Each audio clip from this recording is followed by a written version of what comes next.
संत रामपाल जी महाराज एक ऐसे महान संत जिन्होंने अपनी सतभक्ति, तत्व ज्ञान, करुणा और सेवा के बल पर समाज में नई मिसाल कायम की है।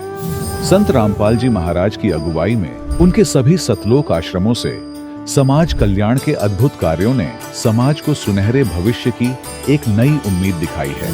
संत रामपाल जी महाराज से नाम दीक्षा लेने के बाद लाखों लोगों की लाइलाज बीमारियां जैसे कैंसर, एड्स आदि ठीक हुई।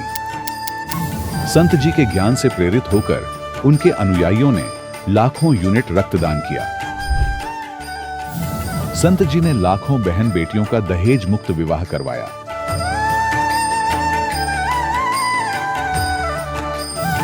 संत जी ने लाखों लोगों का नशा छुड़वाया, करोड़ों उजड़े परिवार बसे। संत जी के आश्रमों में समागम के दौरान निःशुल्क नेत्र चिकित्सा, दंत चिकित्सा प्रदान की जाती है। संत रामपाल जी महाराज द्वारा समय समय पर पर्यावरण संरक्षण के उद्देश्य से बड़े स्तर पर वृक्षारोपण किया जाता है। संत जी ने जरूरतमंदों को तत्काल राहत पहुंचाने के लिए एम्बुलेंस सेवा शुरू की। संत जी अपने अनुयायियों को देहदान के लिए प्रेरित करते हैं, जिससे मानवता की सेवा और चिकित्सा क्षेत्र में सुधार हो सके।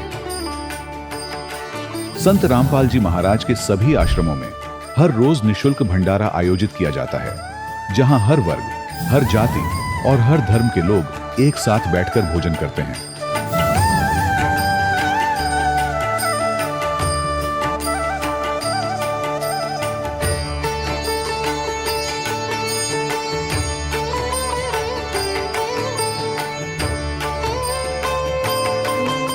संत रामपाल जी महाराज की अन्नपूर्णा मुहिम ने गरीब और बेसहारा लोगों के जीवन में एक नई ऊर्जा और उम्मीद को जन्म दिया है। घर घर खाद्य सामग्री और जरूरी मदद पहुंचाकर संत रामपाल जी महाराज ने लोगों को दुख और मजबूरी से लड़ने की ताकत प्रदान की है।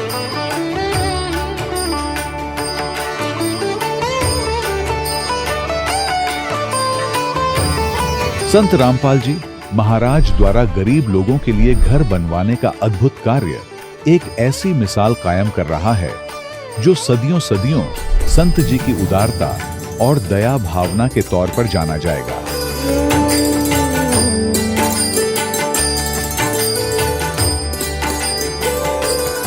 संत रामपाल जी महाराज ने हरियाणा सहित भारत के कई राज्यों में आई भीषण बाढ़ से अनेक गांवों और किसानों को बड़ी राहत दिलाई।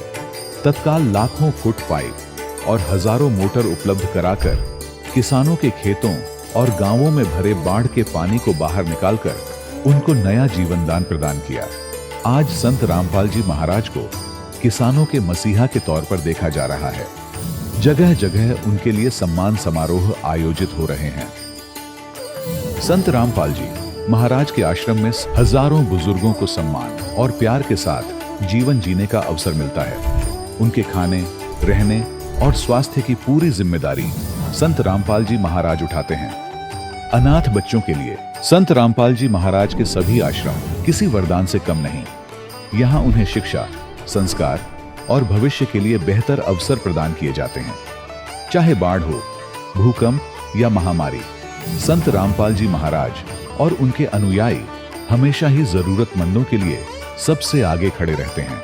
कोविड महामारी के दौरान संत रामपाल जी महाराज के आश्रमों से करोड़ों लोगों के लिए भोजन, दवाइयां और जीवन रक्षक सामग्रियां उपलब्ध कराई गई। चाहे गरीब की मदद हो या किसी शोषित और पीड़ित वर्ग के हक और सम्मान की लड़ाई, संत रामपाल जी महाराज ने हमेशा ही उनकी दबी आवाज को सरकारों तक पहुंचाया है और उन्हें उचित न्याय दिलवाने में अहम भूमिका अदा की है। समाज में आध्यात्मिक और सामाजिक मूल्यों के प्रति जागरूकता लाने में संत रामपाल जी महाराज हर कदम पर मानवता के सच्चे सेवक साबित हुए हैं। संत रामपाल जी महाराज का जीवन हमें सिखाता है कि सच्ची सेवा वही है जो निस्वार्थ भाव से की जाए। आइए हम भी इस महान सेवा के कार्य में इस महान संत से जुड़ें और संत रामपाल जी महाराज से नाम दीक्षा लेकर अपने जीवन को धन्य बनाएं।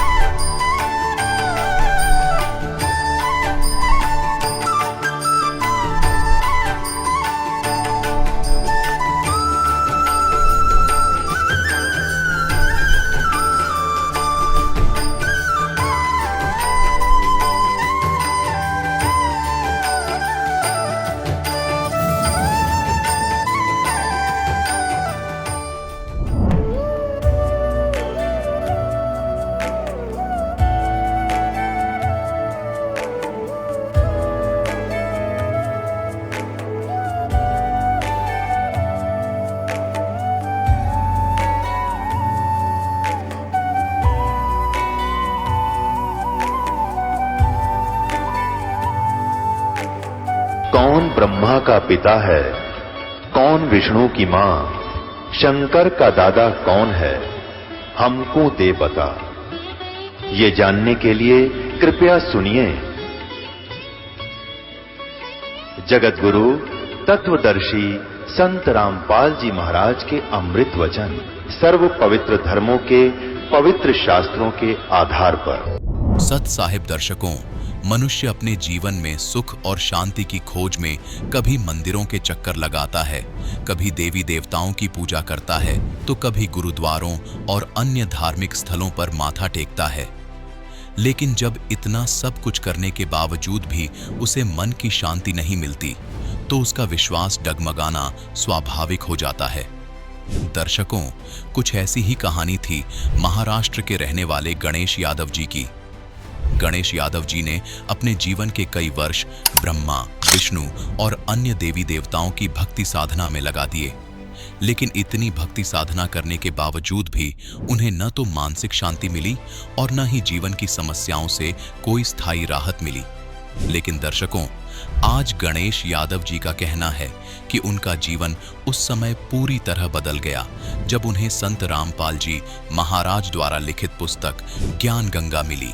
दर्शकों, आखिर संत रामपाल जी महाराज ने ज्ञान गंगा पुस्तक में ऐसा क्या लिखा है कि जो भी इस पुस्तक को पढ़ता है वह संत रामपाल जी महाराज का ही हो जाता है और उसके जीवन के सारे कष्ट दूर होने लगते हैं। आखिर इसके पीछे की सच्चाई क्या है? आइए दर्शकों, सुनते हैं गणेश यादव जी की कहानी उन्हीं की जुबानी।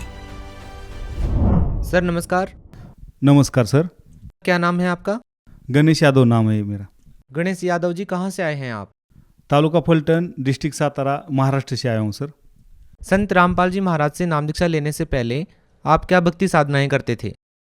सर, जो घर में देवालय था उसकी पूजा करना, साथ में ज़्यादातर मैं गणेश जी, साईं बाबा और शंकर जी की साधना करता था सर उसमें ज़्यादातर गणेश जी का जो हमारे यहाँ पर 10 दिन का महाराष्ट्र में बहुत बड़ा त्यौहार होता है, उसमें पूरा पूजा करना, उसमें आरती वगैरह करना, उसमें बहुत ज़्यादा इंटरेस्ट था। संकष्टी चतुर्थी होती है सर, उसमें 1 महीने का जो 1 दिन का उपवास होता है वो पूरा मैं निरंकार उपवास पकड़ता था सर। उसके बाद सर थोड़ा मेरा घर में आर्थिक परिस्थिति ख़राब थी। जो पिताजी ने लोन लिया था उसकी वजह से मुझे आर्थिक परिस्थिति की बहुत ज़्यादा परेशान था, तो मैं चाहता था कि मुझे लाभ मिले, लेकिन उससे लाभ नहीं मिल रहा था। फिर मुझे किसी ने बताया कि सर हनुमान जी बड़े हैं और उनसी भक्ति करने से लाभ मिलेगा, वो संकट मोचन भी है। तो फिर मैं हनुमान जी की भक्ति करने लगा सर, और बहुत ज़्यादा हनुमान जी की भी भक्ति करने के बाद भी मुझे लाभ नहीं मिला था। सर, आप जो भक्ति साधनाएं कर रहे थे, आप उन भक्ति साधनाओं के करने से क्या लाभ चाहते थे? सर, जैसा कि हमारे घर में रहने के लिए ठीक से घर नहीं था, 2 कमरे थे, उसमें से एक कमरा थोड़ा ऊंचा और दूसरा नीचे था। तो जब बारिश गिरती थी उस समय, जैसा रात को बारिश हो गई तो सुबह उस कमरे में पूरा पानी ही था। तो कभी कभी तो मैं उस कमरे में खड़ा रह के, पानी में खड़ा रह के चाय पिया, नाश्ता किया, ऐसी हालत थी। तो मुझे दुख होता था कि इस पृथ्वी पर भगवान है या नहीं, क्योंकि मैं इतनी ज़्यादा भक्ति करता था, पूरे मन लगा के भक्ति करता था, फिर भी वो लाभ नहीं मिल रहा था सर। सर, आपकी जो आर्थिक स्थिति थी वो बेहद कमज़ोर थी, आपको बेहद तकलीफ़ों का सामना करना पड़ रहा था। इसके बाद आपको संत रामपाल जी महाराज के बारे में कैसे पता चला? सर, उसके बाद मैं आर्मी में भर्ती हुआ। तो आर्मी में भर्ती होने के बाद भी जो कर्जा था तो वो चक्रवाढ़ ब्याज का था, ब्याज के ऊपर ब्याज लगता था, जिसके कारण मेरा पूरा सैलरी उसमें चला जाता था सर। उसके बाद मैं वहाँ पर जो हमारे आर्मी में मंदिर रहता है उसमें पुजारी थे, उनके पास गया और मैं उनको बोला कि मुझे आर्थिक लाभ चाहिए और मुझे भक्ति बताओ कौन सी करनी चाहिए, कि सबसे बड़े देवता कौन है। तो उन्होंने बताया कि सबसे बड़े देवता तो शंकर जी है। तो मैं उनको बोला कि हनुमान जी तो सबसे बड़े, वो संकट मोचन भी है, मैं उनकी भक्ति करता हूँ। वो बोले कि नहीं, हनुमान जी तो शंकर जी क्या अवतार है, आप शंकर जी की पूजा करो, लाभ मिलेगा। वैसे ही मैं 1 साल तक भक्ति करता रहा, लेकिन लाभ नहीं मिला। फिर दोबारा उनके पास गया कि मुझे वैसी राहत नहीं मिली। तो वो बोले कि आप शिव महापुराण पढ़ो, उससे लाभ मिलेगा। तो सर मैं शिव महापुराण पढ़ने लगा। मतलब समय निकाल के इधर उधर से, जैसा दोपहर को 1-1.5 घंटे का जवानों को टाइम था खाना खाने का, आराम करने का, तो उसमें मैं सर 5-10 मिनट में खाना निपटा के तुरंत मैं भागते हुए जाता था मंदिर में, शिव महापुराण लेता था, पढ़ता था। और मेरे को ऐसा लग रहा था कि कहीं ना कहीं मुझे वो लाभ मिले भक्ति करने से, और मेरे संकट का और मेरे आर्थिक परिस्थिति का निवारा हो जाए। लेकिन सर उससे ज़्यादा मेरे को और शारीरिक तकलीफ हो गई। जैसा कि मैं आर्मी में बॉक्सर था सर, और बॉक्सिंग चैंपियन में 2 गोल्ड 2 सिल्वर लिए थे। लेकिन बाद में खेलते समय मैं गिर गया, जिससे मेरी डिस्क स्लिप हो गई सर, और जिससे मुझे बहुत ज़्यादा तकलीफ होने लगी। मतलब दिन निकालना भी मुश्किल हो गया। नहीं, मैं ना किसी को बता पा रहा था ठीक से, और ना वो तकलीफ सहन कर पा रहा था। तो ये मुझे शारीरिक भी पीड़ाएँ बढ़ती गई सर, और मैं कई हताश होते रह गया ये भक्ति से। तो जब मैं मेरे बिस्तर के साइड में छोटा सा देवालय भी रखता था, तो पूजा करता था। सुबह हनुमान चालीसा पढ़ना, शाम को पढ़ना, गणेश जी की मूर्ति रखता था, शंकर जी की मूर्ति रखता था। और ये सारा देख कर है ना, मेरे साथ वाले एक हवलदार विश्वास सत्रे करके है, उन्होंने संत रामपाल जी महाराज जी से नाम दीक्षा ली हुई थी। तो उन्होंने देखकर बोला कि ये आप जो भक्ति कर रहे, इससे कोई लाभ नहीं मिलेगा, ये देवता पूर्ण नहीं है। पूर्ण परमेश्वर तो कबीर साहिब है, और इस पृथ्वी पर पूर्ण संत रामपाल जी महाराज है। तो मैं सर उनके ऊपर गुस्सा हो गया, क्योंकि महाराष्ट्र तो संतों की भूमि है। यहाँ पर बड़े बड़े संत जैसे संत ज्ञानेश्वर महाराज, संत एकनाथ महाराज, संत तुकाराम महाराज ये होके गए हैं, और आप बोल रहे कि संत रामपाल जी महाराज पृथ्वी पर बड़े। तो मैं उनके ऊपर गुस्सा हो गया, और ऐसा नहीं, और मेरे को वो बात समझ में नहीं आई। तो उन्होंने बोला कि आप एक पुस्तक ज्ञान गंगा है, ये पढ़ लो, इससे आपको सब बात समझ में आई। सर वो पुस्तक तो ले ली मैंने, लेकिन वो पुस्तक पढ़ने का मन नहीं हुआ, और उनकी तरफ देख के थोड़ा सा मैं गुस्सा हो गया था। तो थोड़ी एक 8-10 दिन में उनको 2 महीने की छुट्टी मिली। तो वो छुट्टी जाते समय उन्होंने मुझे अपना मेमोरी कार्ड दिया। साथ में उन्होंने देखा कि पुस्तक पढ़ी नहीं, उनको कुछ समझ में नहीं आया। तो उन्होंने सर फेसबुक के ऊपर, यूट्यूब के ऊपर संत रामपाल जी महाराज के सत्संग करके सुन लो, आपको समझ में आया, ऐसा मुझे समझा के एक मेमोरी कार्ड भी दिया। और फिर वो चले गए छुट्टी। तो सर जैसा ही मैं बहुत दिन से भगवान की तलाश में था, ये आर्थिक परिस्थिति से परेशान था, शारीरिक परिस्थिति से परेशान था। तो मैं वो सत्संग सुनने के बाद मुझे समझ में आया कि संत रामपाल जी महाराज जी ने बताया कि ब्रह्मा विष्णु महेश ये भी नाशवान है, और इनके हाथ में कुछ किसी का कर्म का कम करना या ज़्यादा करना नहीं है। सर देखिए, बड़ी हैरान करने वाली बात है कि जिन देवताओं की पूजा आदि अनादि काल से होती आ रही है, जिनको हमने हमेशा से ही अविनाशी माना है, उन देवताओं को आप ये कैसे कह सकते हैं कि उनकी जन्म मृत्यु होती है? सर यूट्यूब के ऊपर मैंने देखा संत रामपाल जी महाराज जी ने श्रीमद् देवी भागवत पढ़ा के दिखाया, और 123 पे लिखा था कि तीनों देव जो है वो जन्म मृत्यु में है, और वो किसी का भी कर्म कम ज़्यादा नहीं कर सकते। सर ये सब बातें जब मैंने संत रामपाल जी महाराज जी के सत्संग से सुनी, तो मैं एकदम से शॉक हो गया, क्योंकि अभी तक जो मैं भक्ति कर रहा था वो भक्ति बिल्कुल शास्त्र विरुद्ध थी, और अभी शास्त्र अनुकूल भक्ति संत रामपाल जी महाराज बता रहे थे।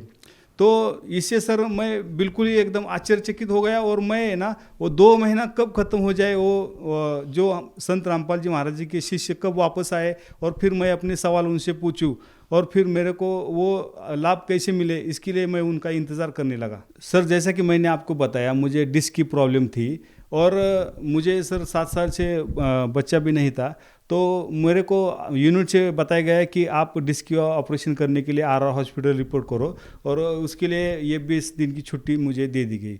तो सर मैं जैसे ही घर में गया, तो घर में भी मेरी वाइफ ने ज्ञान गंगा पुस्तक मंगाई थी और पढ़ ली थी, तो उसको भी ज्ञान समझ में आ गया था। तो जिससे हम दोनों ने फैसला लिया कि अब हम दोनों मिलके संत रामपाल जी महाराज जी से नाम दीक्षा लेंगे। तो सर जैसा ही हम नाम दीक्षा लेने के लिए आश्रम में पहुँचे, जो भक्तों का वहाँ पर व्यवहार देखा तो एकदम जो सगे रिश्ते वाले होते हैं, भाई होते हैं, उससे भी ज़्यादा वो प्रेम भाव से बात करते थे। और वहाँ पर मुझे खास बात ये लगी थी सर कि वहाँ पर जो भंडारा था, जो खाना था वो फ्री था, रहना वो फ्री था, बाथरूम टॉयलेट वो बहुत ही अच्छे तरह से स्वच्छ और इतने अच्छे लग रहे थे कि बस बोलो ही मत सर। इतनी अच्छी सुविधा मैं अभी तक कहीं भी नहीं देखी थी सर। तो हम रात को 10:30 बजे सतलोक आश्रम में पहुंच गए। वहाँ पर जो हमारे को नियम बताए गए, समझाए गए, और उसके बाद नाम दीक्षा का फॉर्म भर के हम नाम दीक्षा ले ली। लेकिन तब तक लेट हो चुका था। संत रामपाल जी महाराज सभी शिष्यों को आशीर्वाद दे के अंदर चले जा चुके थे। तो हमने वहाँ पर फिर प्रार्थना लगाई कि हम आर्मी में है और हमें जाना है रात को ही 12 बजे। तो वहाँ पर फिर गुरुजी ने फिर बताया कि मैं आ रहा हूँ दर्शन देने के लिए। तो ये बहुत बड़ी बात है सर। हम तुच्छ जीवों के लिए भी गुरुजी वहाँ पर आशीर्वाद देने के लिए, संत रामपाल जी महाराज आशीर्वाद देने के लिए बाहर आ गए। तो जैसे ही संत रामपाल जी महाराज नज़दीक आ गए तो मैं पूरा मेरा दुख, जो मेरे को 7 साल से प्रॉब्लम, बच्चे का प्रॉब्लम चल रहा था, मेरे को आर्थिक परिस्थिति खराब थी, मेरे को शारीरिक प्रॉब्लम, डिस्क स्लिप हो रही थी, बहुत ज़्यादा दर्द से पीड़ा हो रही थी। मैं ये सब बातें गणेश जी की मूर्ति, शंकर जी की मूर्ति के सामने रो रो के कह रहा था, लेकिन सुनने के लिए उनको कान नहीं थे।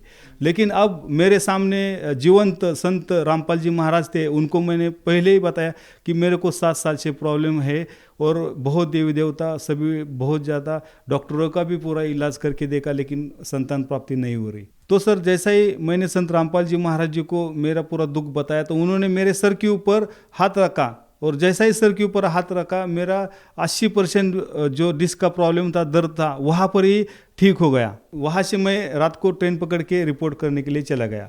अब वहाँ पर मेरा जो डिस्क का प्रॉब्लम था वो तो मेरा ठीक ही हो गया था। और तो सर जैसा ही मैंने संत रामपाल जी महाराज जी को मेरा पूरा दुख बताया तो उन्होंने मेरे सर के ऊपर हाथ रखा, और जैसा ही सर के ऊपर हाथ रखा मेरा 80% जो डिस्क का प्रॉब्लम था, दर्द था, वहाँ पर ही ठीक हो गया। दिल्ली में हमने रिपोर्ट किया तो दूसरे दिन डॉक्टरों को जब मिलने के लिए गए तो वहाँ पर जो हमारे पुराने डॉक्टरों के पूरे रिपोर्ट उन्होंने मांगे देखे। तो उन्होंने बोला कि जब वाइफ को प्रॉब्लम आ जाए तो दूसरे दिन वाला जो एक टेस्ट है वो करना बाकी है, फिर उसके बाद हम IVF का ऑपरेशन शुरू करेंगे। तो सर हम इंतज़ार करने लगे। जो 2 तारीख थी, 2 जनवरी को वाइफ को प्रॉब्लम आना चाहिए था, तो प्रॉब्लम आया नहीं। तो वाइफ ने बोला कि प्रॉब्लम आया नहीं, ऐसा कभी नहीं हुआ, पहले 2 दिन 3 दिन पहले ही पीरियड आना चाहिए, वो आया नहीं। तो फिर मैं बोला ऐसा नहीं, हम वो इंतज़ार करेंगे। सर हमने और 2 दिन इंतज़ार किया, और 4 जनवरी को वाइफ ने बोला कि एक काम करते हैं, हम प्रेगा न्यूज़ पे चेक करते हैं। तो सर प्रेगा न्यूज़ पर चेक करने के लिए जब मैं प्रेगा न्यूज़ लेके आया तो प्रेगा न्यूज़ में पॉजिटिव रिपोर्ट आया। तो फिर एक से तसल्ली नहीं हुई, मैं दोबारा मेडिकल में गया, दूसरी प्रेगा न्यूज़ लेके आया और उससे चेक किया तो रिपोर्ट पॉजिटिव आया। तो सर हम 2 घंटा बेंच पे के रो रहे थे। हमें इस बात की खुशी हो गई थी कि जो आम जनता संत रामपाल जी महाराज जी को साधारण संत समझ रहे थे, वो उनके आशीर्वाद भर से मेरे जो डिस्क की प्रॉब्लम थी 80% दूर हो गई थी। और जो 7 साल से हमने डॉक्टरों का इलाज किया, लाखों रुपए खर्च किए, सब झाड़ फूक वालों को दिखाया, जिससे भी नहीं रह रहा था, वो बच्चा सिर्फ आशीर्वाद मात्र से रह गया था। और इसलिए हम 2 घंटा रो रो के बैठ के संत रामपाल जी महाराज का धन्यवाद कर गए थे, और इस पृथ्वी पर भगवान आए, इसकी हमें बहुत ज़्यादा खुशी हो गई थी सर। सर अक्सर हम संत उसे मानते हैं जिसने बड़ी बड़ी जटाएं रख रखी हैं, मालाएं पहन रखी हैं, भगवा कपड़े पहन रखे हैं। आप इस बारे में क्या कहना चाहेंगे कि एक संत की पहचान एक आम साधारण व्यक्ति को किस तरह से करनी चाहिए? सर जटा पहनने से, माला पहनने से कोई संत नहीं होता। संत तो उसकी ज्ञान से होती है सर। जैसा कि कबीर साहब बोलते हैं, जाति ना पूछो संत की, पूछ लीजिए ज्ञान। आप एक बार संत रामपाल जी महाराज जी का ज्ञान तो सुनो। शास्त्र अनुकूल भक्ति करने से ही लाभ होते हैं। अभी तक जो हम भक्ति कर रहे हैं वो शास्त्र विरुद्ध है। अगर शास्त्र अनुकूल सद्भक्ति नियमों में रह के करेंगे तो हमारे को जरूर लाभ मिलेगा। ये हमें लाभ मिला है, हमने पूरा एक्सपीरियंस किया है। वो जो लाभ है वो बहुत ज़्यादा है, और उसके लिए हम तड़प रहे थे, वो लाभ मिले हैं सर। सर संत रामपाल जी महाराज से नाम दीक्षा लेने के बाद आपको और क्या लाभ मिले? सर ये बात 2013 की है और बिल्कुल 10वें महीने बाद हमें बेटा मिला।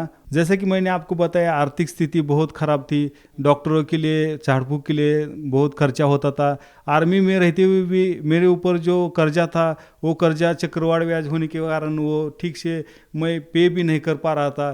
तो जैसे ही संत रामपाल जी महाराज जी के से नाम दीक्षा लेने के बाद अब वो पूरा कर्जा भी चुकता हो गया और संत रामपाल जी महाराज जी की दया से अभी मेरे 2 मकान है और 2 प्लॉट है, एक 4 व्हीलर है। और संत रामपाल जी महाराज जी की दया से जब मैं पहले शुरू में सर मैं रोड पे खड़ा होके मेरी वाइफ को लेके 1.5 साल का बच्चा लेके खड़ा होके रोड पे कपड़े बेच रहा था सर। तो उसके बाद संत रामपाल जी महाराज जी की इतनी दया होगी सर, अभी मेरा कपड़े का इतना बड़ा शॉप बन गया है कि मेरे फलटन तालुका में अभी नंबर 1 पर कबीर साहब गारमेंट शॉप है सर। और संत रामपाल जी महाराज जी की दया से अभी नज़दीक ही लोनन सिटी है, वहाँ पर भी और एक कपड़े का शॉप खोल दिया है सर। ये सब सुख सर संत रामपाल जी महाराज जी के आशीर्वाद से, संत रामपाल जी महाराज जी से नाम दीक्षा लेने के बाद ही मिले हैं सर। सर, जो भी भक्त समाज आपको सुन रहा है, संत रामपाल जी महाराज के बारे में उन्हें क्या संदेश देना चाहेंगे? सर, मैं तो ढोल बजा के, ढोल के डंकी के साथ ये कहना चाहता हूँ कि इस पृथ्वी पर भगवान आए। जैसा कि शास्त्र विरुद्ध साधना करके मुझे कोई लाभ नहीं मिल रहा था, और जैसा ही मैंने संत रामपाल जी महाराज जी से सद्भक्ति ली, उन्होंने दिए हुए मंत्र जपने लगा, तो मेरे जीवन में बिल्कुल टर्निंग पॉइंट आ गया और मेरा जीवन निहाल कर दिया। बिल्कुल उन्होंने सुख से समृद्ध कर दिया। इसलिए मैं भगत समाज को यही संदेश देना चाहता हूँ कि उनका ज्ञान सुनो, यूट्यूब पे, फेसबुक पे संत रामपाल जी महाराज जी के सत्संग सुनो, उनकी किताब ज्ञान गंगा जीने की राह पढ़ो, जिससे आपको सद्भक्ति क्या है, शास्त्र अनुकूल साधना क्या है, ये समझ में आए और अपने जीवन का कल्याण कराए। जो श्रद्धालु संत रामपाल जी महाराज जी से नाम दीक्षा लेना चाहते हैं, उनसे जुड़ना चाहते हैं, तो इसके लिए क्या व्यवस्था की गई है? सर, जैसा कि आपके सामने मोबाइल नंबर डिस्प्ले हो रहे हैं, उस मोबाइल नंबर से आप कांटेक्ट करके अपने ज़िले के नामदान स्थल का पता कर सकते हैं और वहाँ से नाम दीक्षा लेके अपने जीवन का कल्याण करा सकते हैं। बहुत बहुत धन्यवाद सत साहेब। दर्शकों, अभी आपने सुने संत रामपाल जी महाराज से दीक्षा प्राप्त करके सुखी हुए भक्त के अनुभव। अब देखिए जगत गुरु तत्वदर्शी संत रामपाल जी महाराज के मंगल प्रवचन। एक बार उन्होंने जानबूझकर मर्दाना और बाला के सामने उच्चारण किया था, जब वो लंका देखने के लिए समुद्र के ऊपर से चल रहे थे। मर्दाना ने गलती से सतनाम का जाप शुरू कर दिया था, नानक साहिब जी की नकल करते हुए। वो समुद्र में डूबते डूबते बच्चे। उसके बाद नानक जी ने उसे कहा था कि मर्दाना, आज के बाद ये मंत्र मत जपना। उस डर से पूरा सिख समाज उस मंत्र के आसपास भी नहीं गया, किसी को पता भी नहीं लगने दिया उन महापुरुषों ने, आने वालों ने।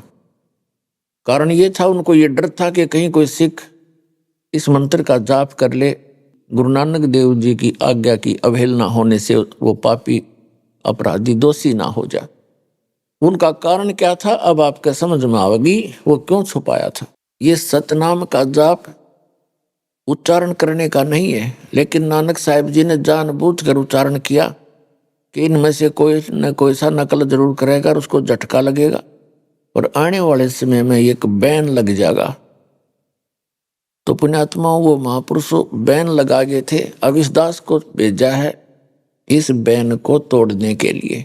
तो कहने का भाव ये है कि जब तक ये समय नहीं आना था, तब तक वो महापुरुष आपको ग्लूकोज लगाएंगे। अब दास भेज दिया एक सर्जन बना के। अब इस ग्लूकोज तो लगाना ही लगाना, साथ में वो कंप्लीट ट्रीटमेंट होगा, आपका रोग जन्म मरण का कट जाएगा, आप सदा के लिए मोक्ष प्राप्त कर लोगे।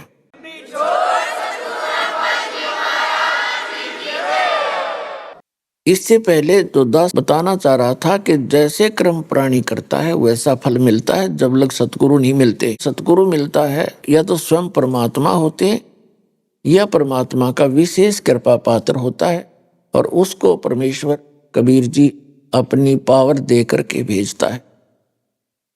और इसमें साथ साथ कहा है कि मम संत मुझे जान मेरा ही स्वरूपम। परमेश्वर ने सूक्ष्म वेद में कहा कि मेरा जो परम संत हो उसको मुझे ही जानना, मेरा स्वरूप समझ लेना, उसमें भेद मत करना, नहीं तो आपकी भक्ति विफल हो जाएगी। जैसे किसी व्यक्ति ने बहुत सा धर्म भंडारे किए, प्याऊ बनवाई और पशु पक्षियों को दाने टुकड़े भी डालते रहे, लेकिन वो उसका व्यर्थ गया। अब यहां दोनों बात कहनी पड़ती है कि वो व्यर्थ गया, यूजलेस, और साथ में ये भी कहा जा रहा है कि अपना किया तो मिलेगा ही मिलेगा, ऐसा ही है। थोड़ा समझने का अंतर है। जैसे आपने देखा होगा वर्तमान में तो बहुत ज्यादा हो गई है ये रिवाज परंपरा कि एक कुत्ता होता है, डॉग, और उसको धनी लोग रखते हैं और उस कुत्ते की कितनी केयर टेक होती है, कितनी देखभाल होती है। वेटरनरी सर्जन यानी डंगर डॉक्टर उसकी चिकित्सा में हाजिर रहता है। उसको अलग से रूम दिया जाता है, एसी कमरा होता है उसका, और खाना उसको शायद भारतवर्ष के 25% व्यक्तियों को प्राप्त नहीं होता होगा जो उसको आहार मिलता है। उसकी खूब देखभाल की जाती है। मनुष्य गाड़ी चलाता है उसका, जिसने वो रखा हुआ है, और कुत्ता पिछली सीट पे बैठकर, अब मनुष्य तो उसका ड्राइवर है और कुत्ता मालिक वाली सीट पे बैठकर झांकी में गए देखा करे, नो खिड़की में गए जीभ काट गए, यूं देखता रहता है। अब कारण क्या है? उस पुण्यकर्मी प्राणी ने मानव शरीर के अंदर बहुत घने पुण्य करे, धर्म करे, लेकिन वे मनमुखी किए, शास्त्र विदिता का मनमाना आचरण किया, जिस कारण से परमात्मा ने उसका वो किया हुआ वर्क डन देना होता ही है। उसको वो सारी सुविधाएं दी, लेकिन मनुष्य जीवन नहीं मिला उसको। यदि वो सतगुरु बनाकर सत साधना करता और ये धर्म पुण्य करता, या तो पार हो जाता, और पार नहीं होता तो वही गाड़ी, वही एसी रूम, वही खाना पीना और वही कार, उसको सुविधा मनुष्य जीवन में मिलती, मनुष्य जीवन भी साथ प्राप्त होता।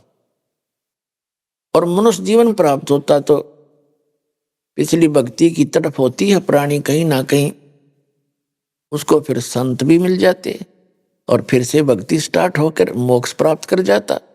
इसलिए गुरु बिन माला फेरते, गुरु बिन देते दान, गुरु बिन दोनों निष्फल हैं, चाहे पूछो वेद पुराण। फिर क्या बताया है कि झूठे गुरु के आश्रय कदे न उधर जीव, सच्चे पुरुष कबीर हैं आद परम गुरु पीव। और झूठे गुरु से भी नाम लेकर जीव उद्धार नहीं हो सकता। सच्चा सतगुरु केवल एक कबीर साहब है, और कबीर साहब ही की कृपा से आज दास उपलब्ध है। उनका पूर्व में आपने संदेश पढ़ा होगा, कबीर सागर में परमात्मा ने कहा था कि जब कलयुग 5500 वर्ष व्यतीत हो जाएगा, तब एक महापुरुष प्रकट होगा, मेरा भेजा हुआ मेरा दास जावेगा और पूरे विश्व को सतनाम और सत भक्ति बता के पूरे विश्व का कल्याण करेगा। पूरी पृथ्वी के प्राणी उपदेशी होंगे। ये परमात्मा का आदेश है 600 वर्ष पहले का।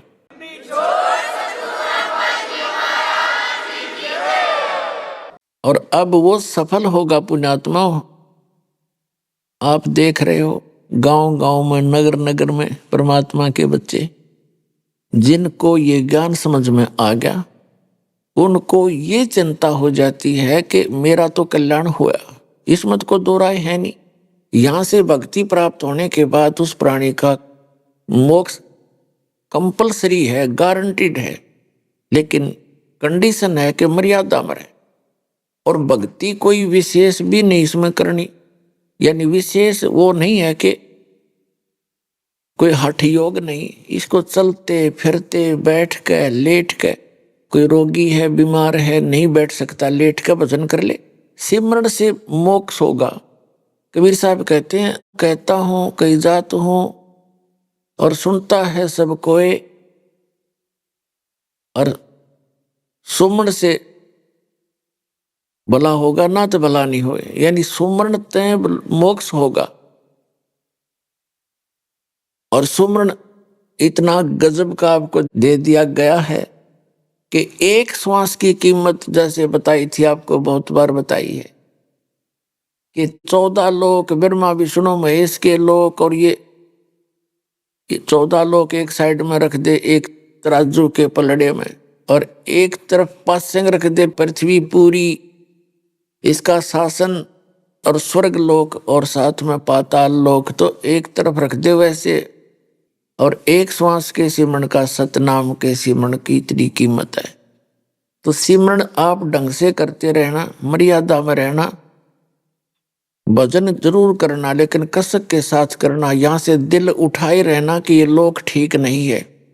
जैसे एक परमात्मा ने कहा कि जैसे पर घर पावना रह उठाए चित, जिस प्रकार किसी दूसरे घर में कोई मेहमान गया हुआ हो और वहां उसकी कितनी आओ भगत हो रही हो, कितना रिस्पेक्ट हो रहा हो, एक दिन के बाद उसकी चिंता अपने घर की हो जाती है। उसको पता होता है कि मेरा ये ठिकाना नहीं है, तो वहां वो सब कुछ सुविधाएं प्राप्त करते हुए उसके मन में रह रहकर अपने घर आने की उमंग उठती ही रहती है। तो इस प्रकार आप यहाँ पर घर में रह रहे हो, आप दूसरे के स्थान पर रह रहे हो, आपका निज घर वो सतलोक है। जैसे कोई व्यक्ति बाहर गया हुआ है रिश्तेदारी में और उसको घूटी पिला दी, और जब उसकी घूटी उतरे उसने फिर एक प्याली पिला दे, तो उसने चाहे 10 दिन रोक लो हुए, क्योंकि उसने होश को नहीं, उसमें नशे में वो पड़ा है वहां पर। जब नशा उतर जाएगा उसका तुरंत अपना घर, अपने बालक, अपने बच्चे, अपने काम तुरंत याद आएंगे और तुरंत चल पड़ेगा। तो इस काल ने आपका यहाँ भांग प्या रखी आपको सबको इस झूठे सुख की।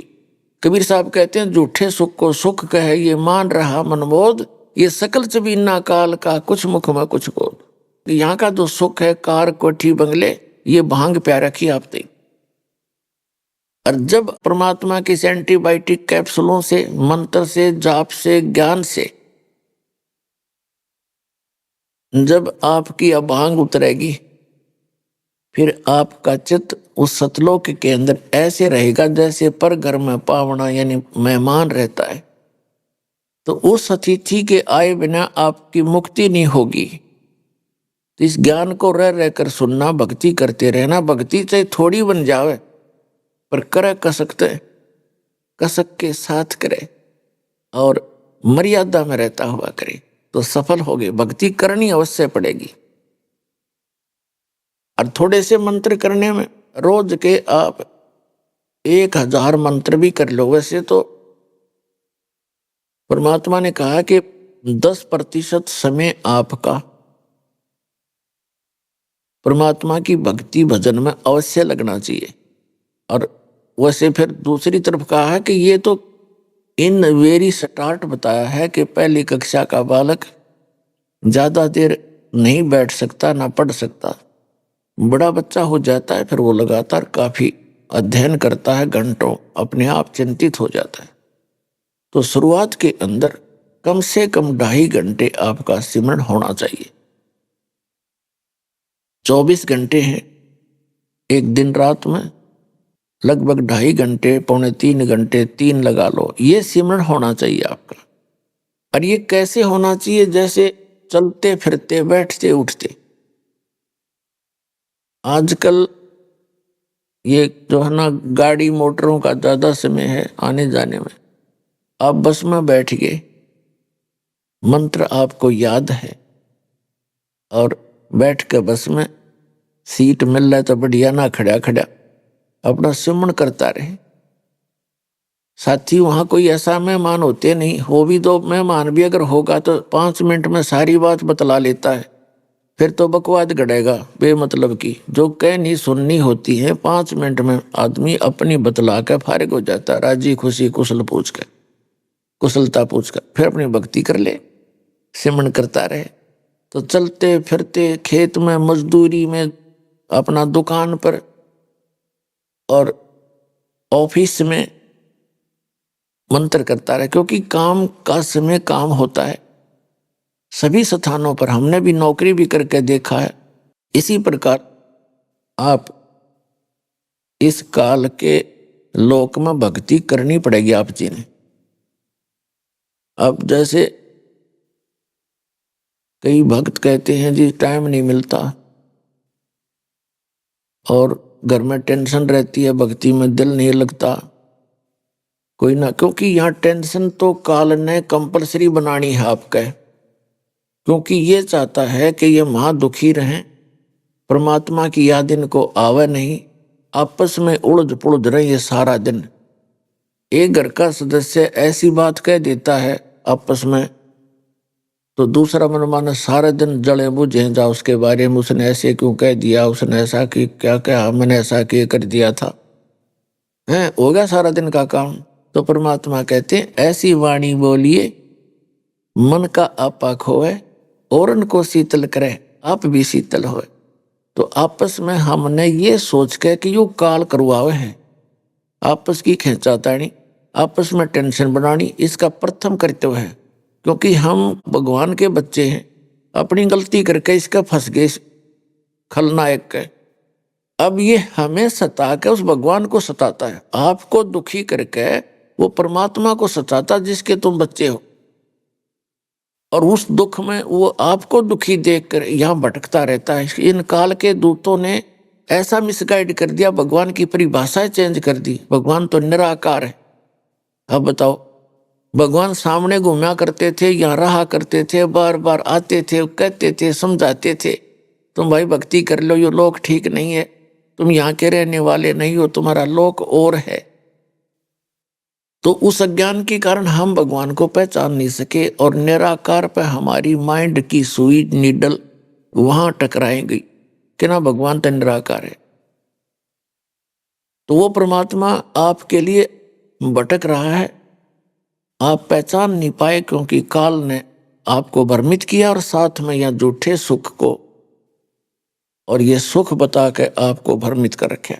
तो जो प्रसंग चल रहा है, आपकी जितनी भक्ति धर्म कर्म बढ़ेंगे, घर की टेंशन भी समाप्त होने लग जाएगी। लेकिन ये भक्ति आपने स्टार्ट करनी पड़ेगी नाम लेते ही। जैसे टेंशन हो, चाहे कोई किसी प्रकार की कैसी नौकरी हो, कैसी आपकी सेवा ड्यूटी हो, आप जी ने भक्ति तो करनी पड़ेगी, नाम जाप करने पड़ेंगे, इस टेंशन में करने पड़ेंगे। एक समय एक SHO दरोगा जी, पुराने समय की बात है, एक घोड़ी पर विराजमान होकर के दूसरे गांव में जा रहा था। जून का महीना और हरियाणा, पंजाब, राजस्थान का क्षेत्र,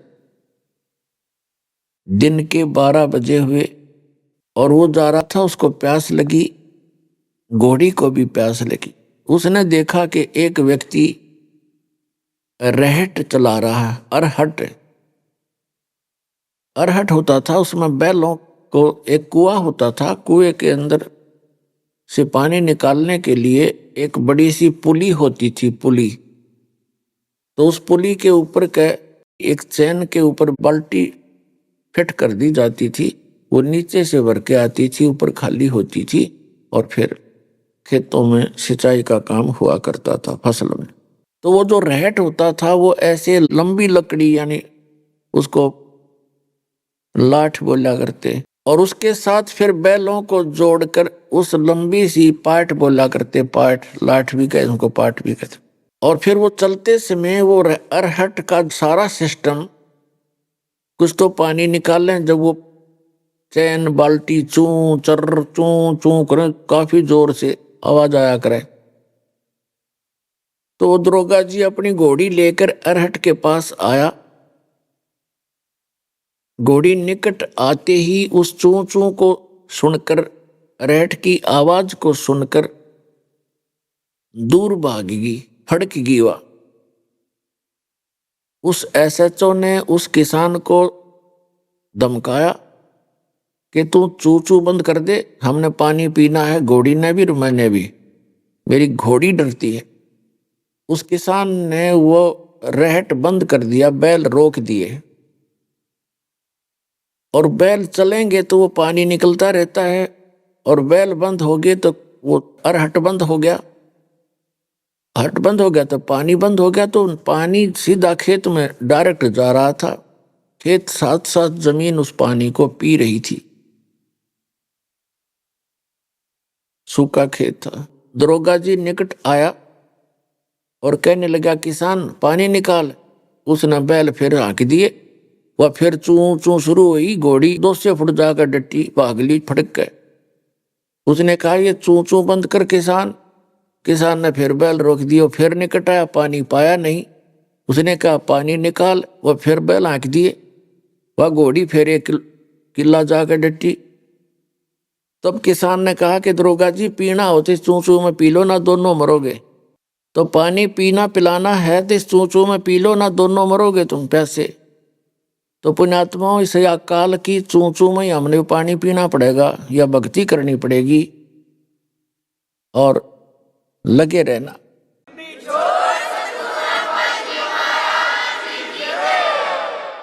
तो परमात्मा बताते हैं, गुरु बिन माला फेरते, गुरु बिन देते दान, गुरु बिन दोनों निष्फल हैं, चाहे पूछो वेद पुराण। भाई सुखदेव ने 84 भुगती, बण्या पजावे खरवो, तेरी क्या बुनियाद प्राणी, तू पेंडा पंथ पकड़वो।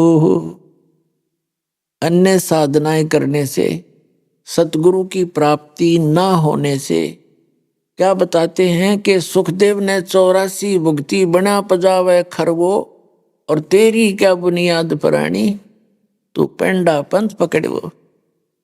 सुखदेव जैसे महर्षि की विरानमाटी हुई साधना करते करते। कौन सी साधना करते करते? भाई सतगुरु संगत छोड़ के, चाहे लाख वर्ष जप कीन, इंद्री कर्म न मोक्ष होए, फिर काल के अधीन। कितनी प्यारी बात कही है परमात्मा ने, कितनी निर्णायक बात कही है। कहते हैं, सतगुरु की संगत छोड़ के, परम संत सतगुरु की शरण को त्याग कर, अन्य साधनाएं, अन्य मंत्र और किसी अन्य गुरु को गुरु बनाकर भी, चाहे लाख वर्ष जप कीन, इंद्री कर्म न मोक्ष हो, और काल के अधीन। फिर बताते हैं, सुखदेव ने 84 भुगती, और बना पजावे खरवो, तेरी क्या बुनियाद प्राणी, तू पेंडा पंथ पकड़वो। कि हे प्राणी, हे सिंपल मैन, हे जेंटलमैन। सुखदेव जैसे ऋषि बड़े साधक हुए थे, आकाश में भी उड़ जाते थे। ऐसे महापुरुष, और वो भी 84 लाख योनियों को भोगना पड़ा उनको, क्योंकि उनको सतगुरु नहीं मिले। इसलिए कहते हैं, आपकी क्या बुनियाद है, आपका की क्या औकात है,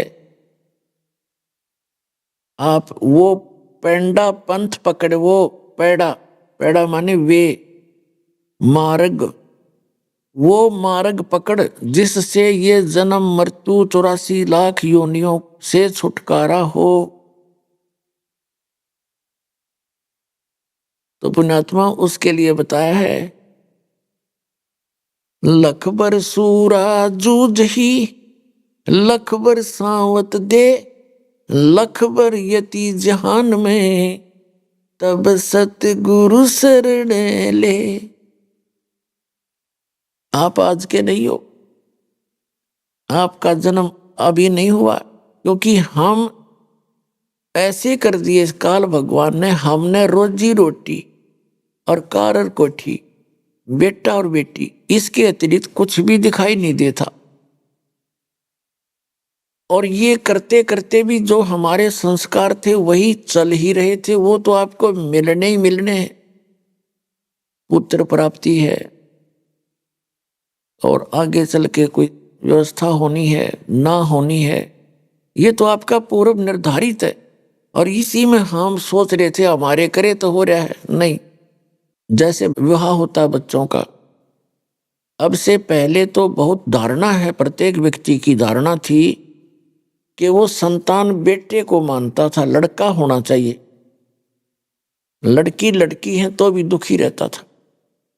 तो क्या होता है कि विवाह होते ही प्रथम इच्छा होती है प्रत्येक परिवार की, जिसके बालकों का विवाह हो जाता है, बेटा हो चाहे बेटी, के प्रथम लड़का हो फिर बेसिक लड़की हो जा, ऐसी धारणा बनी हुई थी अज्ञानता के कारण। लेकिन पुण्यात्माओं, हमने यहाँ तो पीछा छुटवाना है, ये अपना उद्देश्य ये बनाकर इस भक्ति न करोगे तो जल्दी सफल हो जाओगे। नहीं कोई पुत्र प्राप्ति के लिए यहाँ ज्यादा प्रार्थना करते रहेगा तो पुत्र तो पुत्री तो दे देंगे परमात्मा, संतान तो दे देंगे, ये तो उनके बाएं हाथ का खेल है। लेकिन वो कोशिश करते हैं कि ये किसी तरह इस ज्ञान न समझ ले और पीछा छुटवा ले अपना, क्यों एक कबड्डी और बढ़ावा बे मतलब की। लेकिन फिर भी नहीं मानते हैं तो वो परमात्मा, उसने पता है कि चल इस बहाने भी भक्ति कर लेगा इसने और दुख पाना होगा कुछ दिन यहाँ पर ज्यादा। लेकिन इस अध्यात्म मार्ग से परिचित होने के बाद परमात्मा ये आपको स्पष्ट कर देते हैं, इस ज्ञान के आधार से ये दास बता देता है कि लड़का हो या लड़की अपना परमात्मा की गिफ्ट मान के और श्रद्धा से ग्रहण करे और पीछा छुटवाना उद्देश्य रखे, उस परमात्मा की प्यारी आत्मा को भी नाम से जोड़ दे, उसका भी उद्धार हो जाए। लेकिन अमूमन क्या होता है कि लड़का हो और सभी की इच्छा होती रही है। जैसे बच्चे का विवाह हो गया लड़के का, सबकी इच्छा थी घर वालों की लड़का हो, पुत्र हो, बेटे गए, लेकिन लड़की होगी। फिर सोचा भगवान दूसरा तो पुत्र दे ही दे, दूसरी भी पुत्री होगी, बेटी होगी, तीसरी भी बेटी होगी, चौथी भी, पांचवी भी बेटी होगी, क्योंकि उनकी चाह तो ये थी कि लड़का हो। तो परमात्मा कहते हैं ना तो आपका चाहा हो और ना आपका किया हो सकता, वही होगा जो आपके संस्कार प्रारब्ध में है। तो कहने का भाव यह है कि जो आप लोग ये समझते हो कि जब तक इस परमात्मा की शरण में नहीं आते तो इसकी शरण में आने के बाद आपके संस्कार बदलेंगे, आपके संस्कार बदलेगा यू परमपिता।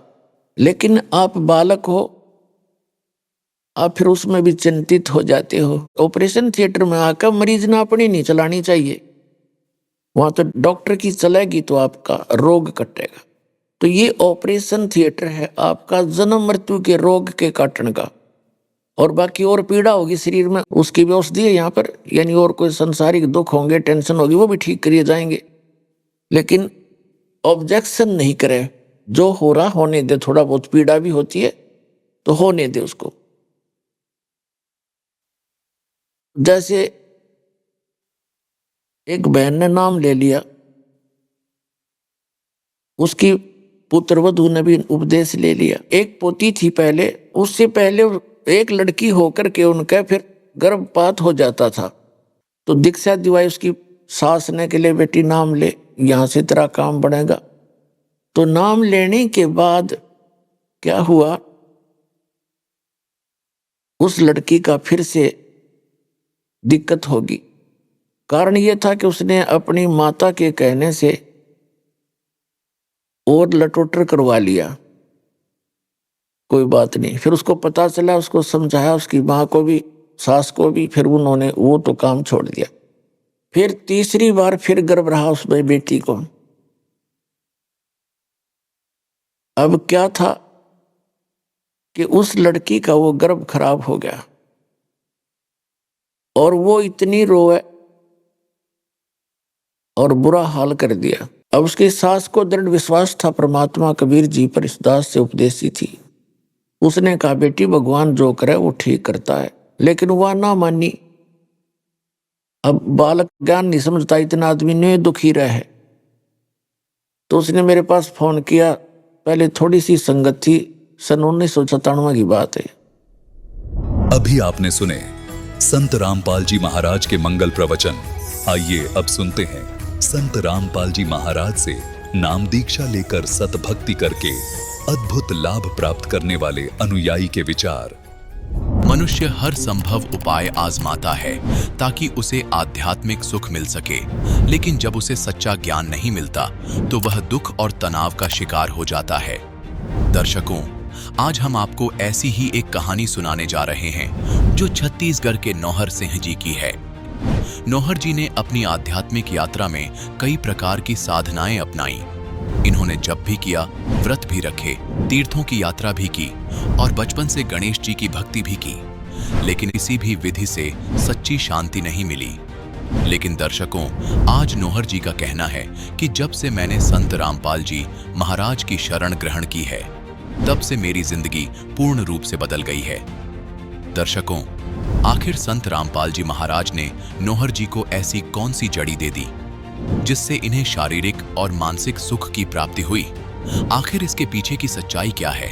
आइए सुनते हैं नौहर जी की कहानी उन्हीं की जुबानी। नमस्कार सर। साहब सर। सर क्या नाम है आपका?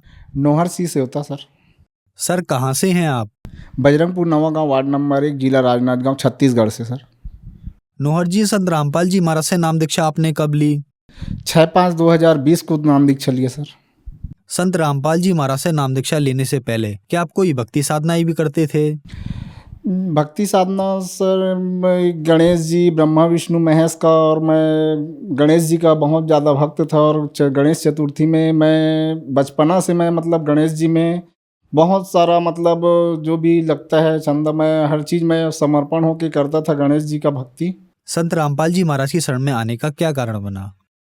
संत रामपाल जी महाराज के शरण में आने का कारण तो बहुत बड़ा है भगत जी। मैं अपने शरीर से बहुत दुखी था। मैं अपने पेट का बहुत बड़ा समस्या था। पेट में जलन, डकार, एसिड और बहुत दर्द करता था। मैं 2-3 साल से बेड में था और दर्द से इतना ज़्यादा त्रस्त था कि मैं रोते रोते एकदम बहुत ज़्यादा परेशान था। मैं डॉक्टरों की जगह गया, यहाँ महाराष्ट्र में लांजी में गया और रायपुर सुयस हॉस्पिटल, जहाँ पे बहुत बड़ा डॉक्टर लीवर स्पेशलिस्ट जो डॉक्टर बलवीर सिंह जो आते थे उसके पास गया। राजनांदगांव में पारक नर्सिंग होम में डॉक्टर के पास गया। फिर उसके बाद सब डॉक्टरों ने अपना अपना रिपोर्ट और रिजल्ट के लिए सब वो किए। फिर उसके बाद मैं सभी जगह टेस्ट करवाया। फिर डॉक्टर लोग भी समझ नहीं पाए, बीमारी कुछ है ही नहीं करके बोलते थे। फिर उसके बाद मैं इतना ज़्यादा त्रस्त हो गया कि दर्द पीड़ा से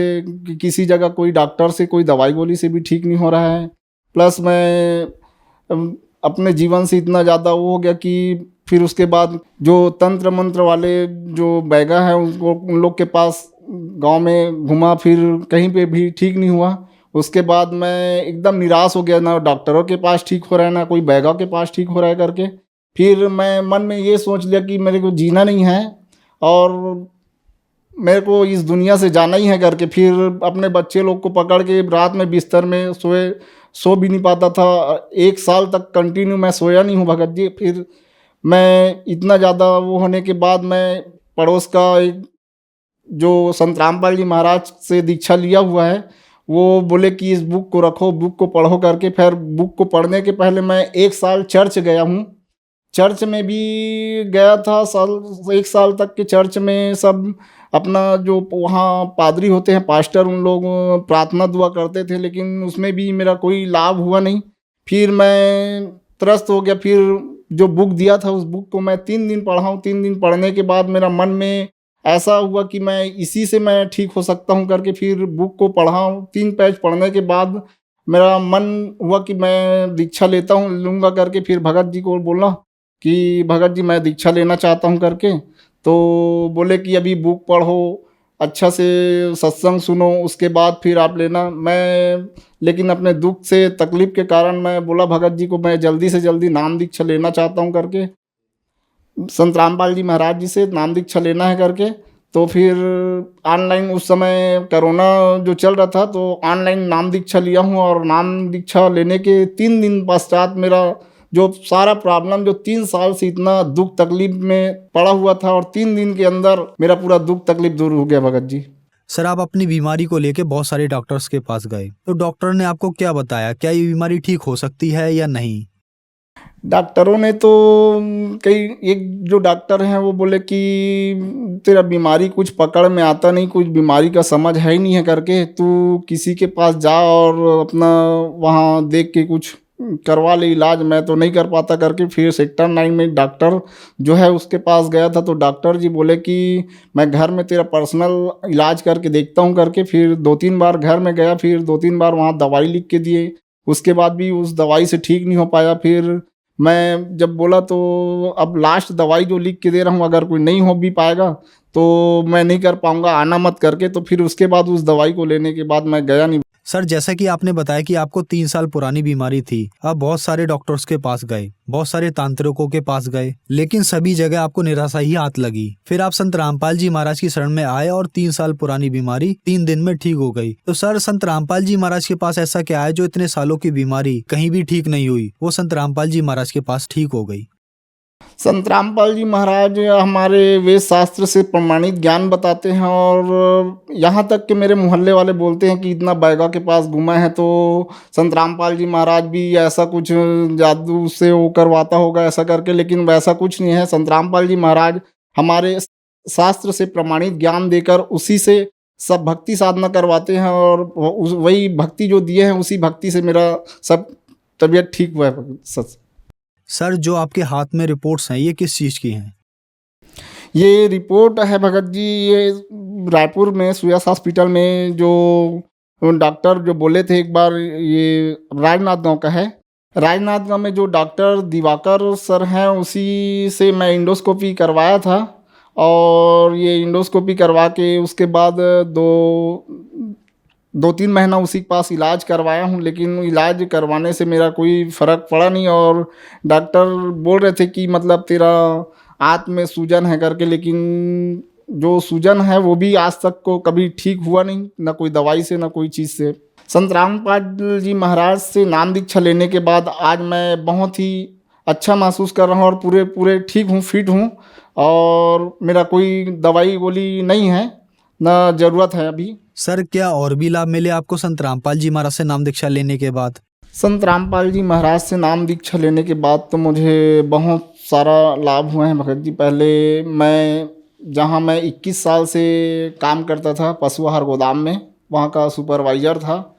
21 साल काम करने पर भी मुझे कोई ऐसा कुछ लाभ मिला नहीं है, बस अपना जीवन रोजी रोटी बस चल रहा था। जैसा मैं नाम दीक्षा लिया हूँ गुरु जी से, और नाम दीक्षा लेने के बस 3 महीना बाद तबीयत ठीक होकर के मैं अपने वो जो मालवाहक ऑटो खरीदा हूँ मालिक की कृपा से।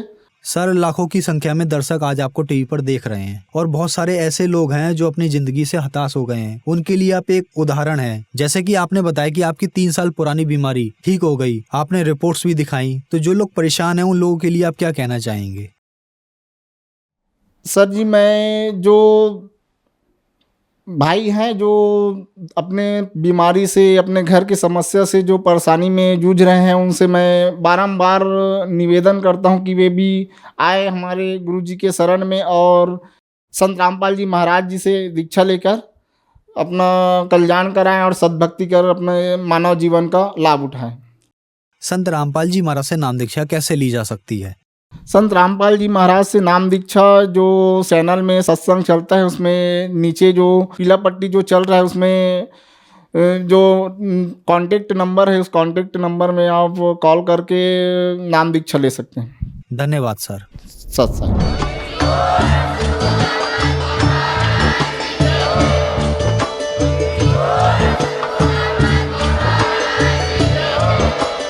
आप सुन रहे थे जगत गुरु तत्वदर्शी संत रामपाल जी महाराज जी के मंगल प्रवचन। अधिक जानकारी के लिए विजिट कीजिए हमारी वेबसाइट www.jagatgururampalji.org। संत रामपाल जी महाराज जी के शुभ आशीर्वाद से पूरे विश्व भर में 500 से भी ज्यादा नाम दीक्षा केंद्र हैं, जिन पर संत रामपाल जी महाराज जी द्वारा ऑनलाइन निशुल्क नाम दीक्षा दी जा रही है। अपने नजदीकी नाम दीक्षा केंद्र का पता करने के लिए संपर्क करें। 918882914911